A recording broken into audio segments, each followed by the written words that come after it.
வருகின்ற நாடாளுமன்ற தேர்தலில் நெல்லை மக்களவை தொகுதியில் போட்டியிடுவதற்காக சரத்குமாரோட சமத்துவ மக்கள் கட்சி ஒரு கிரவுண்ட் ஒர்க்கை பண்ணிட்டு இருக்காங்க.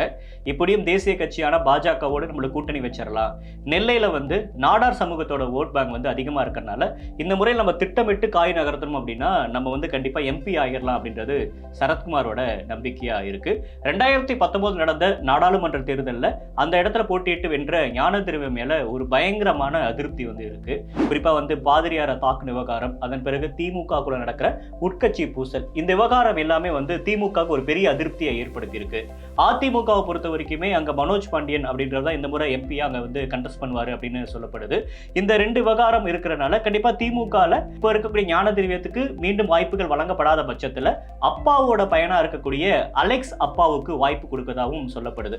சோ இந்த இடத்துல திமுக அதிமுக அந்த ரெண்டு கட்சிகள் இருக்கிறப்ப பாஜக இந்த இடத்துல சரத்குமாரை போட்டியிட்டு அவர் வெற்றி பெற வைக்கலாம் அப்படின்றதுக்கான யூகம் வகுத்திருக்காங்க.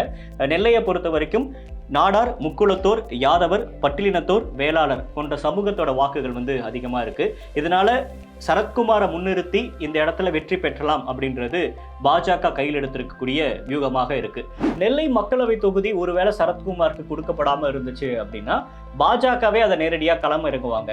பாஜக களம் இறங்குனா அவங்களுக்கு இருக்கக்கூடிய ஆப்ஷன் அந்த தொகுதியில பொறுத்த வரைக்கும் ரொம்ப பாப்புலரா இருக்கிறது நயினார் நாகேந்திரன் சட்டமன்ற உறுப்பினரா இருக்கிறாரு. சட்டமன்ற உறுப்பினரா இருக்கக்கூடியவர் எப்படி எம்பி தேர்தலை போட்டியிடுவாரா? எம்பி தேர்தலை போட்டிட்டோம் அப்படின்னா சட்டமன்றத்தில் பாஜக ஒழிக்கக்கூடிய 4 சட்டமன்ற உறுப்பினரோட எண்ணிக்கை ஒன்று கம்மியாகும். அதையெல்லாம் பாஜக யோசிச்சு நயினார் நாகேந்திரனுக்கு வாய்ப்பு கொடுப்பாங்களா அப்படின்றது பெரிய கேள்விக்குறியா இருக்கு.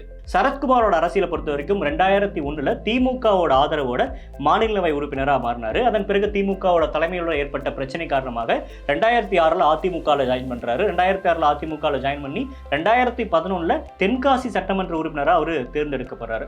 அதன் பிறகு சரத்குமாரோட அரசியல் அப்படின்றது பெரிதளவுக்கு இல்லை. அதனால 2024 இந்த வாய்ப்பை நம்ம விட்டுறக்கூடாது. இதில் நம்ம வெற்றி பெற்று ஒரு எம்பியா ஆனாதான் சமத்துவ மக்கள் கட்சியோட நிலைமையே கொஞ்சம் சீராகும் அப்படின்றதுக்காக பாஜகவோட இணக்கமாக இருந்து நம்ம வெற்றி பெற்றலாம் அப்படின்னு சரத்குமார் யோசிச்சிருக்காரு.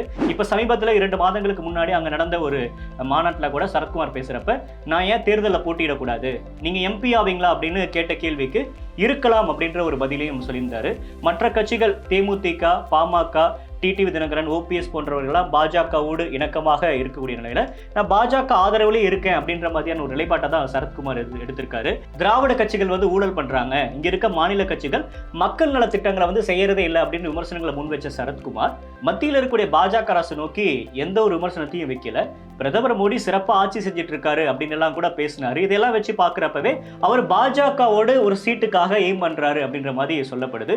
நெல்லை மக்களவை தொகுதியை குறிவைத்து களமிறங்க முயற்சிகள் செஞ்சிட்டு இருக்க சரத்குமாருக்கு அந்த சீட் கிடைக்குமா அப்படின்றத பொறுத்திருந்து பார்க்கலாம்.